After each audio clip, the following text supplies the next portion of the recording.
Hello, आजची recipe आहे tomato रसम। ही तर बनवायला अगदी सोपी, दिसायलासुद्धा छान, पण चवीला तितकीच मस्त।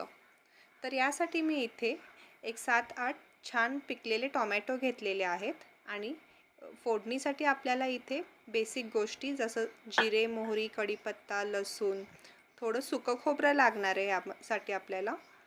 तर इथे मी सगळ्यात पहिला टोमॅटो स्वच्छ धुवून चिरून घेते, एकातून 2 करून घेतलेले आहेत।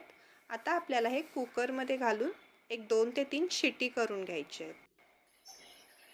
इथे आता शिट्टी करून झालेल्या आहेत, कुकर थंड झालाय।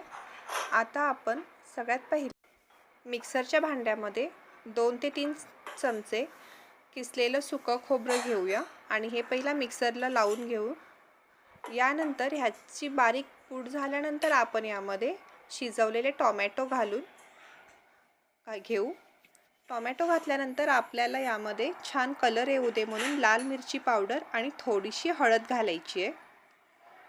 आता हे सगळं परत एकदा आपण मिक्सरला लावून बारीक पेस्ट करून घेऊ। इथे बघू शकता किती छान कलर आलेला आहे। आता आपल्याला याला साधी फोडणी द्यायची आहे। तर इथे मी तेल गरम केलंय। तेल गरम झाल्यानंतर आपल्याला जिरे, मोहरी, कढीपत्ता, हिंग, लसूण हे घालायचे आणि छान फोडणी झाली की आपण केलेलं मिश्रण यामध्ये घालायचं। तर ह्या रसमची चव खूपच छान लागते। ज्यावेळी आपण आजारी असतो आणि आपल्याला काही तोंडाला गोड नाही लागत, त्यावेळी तुम्ही हे नक्की करून बघा, तुम्हाला हे खूपच आवडेल।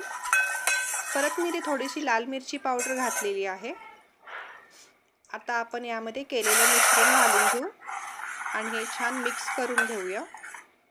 तुम्हाला जशी हवी आहे तितकी याची पातळ कन्सिस्टन्सी ठेवू शकता आणि इथे चवीप्रमाणे मीठ। आता याला चांगला आपण उकळी करून घेऊ। उकळी आल्यावर आपण यावर वरून थोडीशी कोथिंबीर घालूया।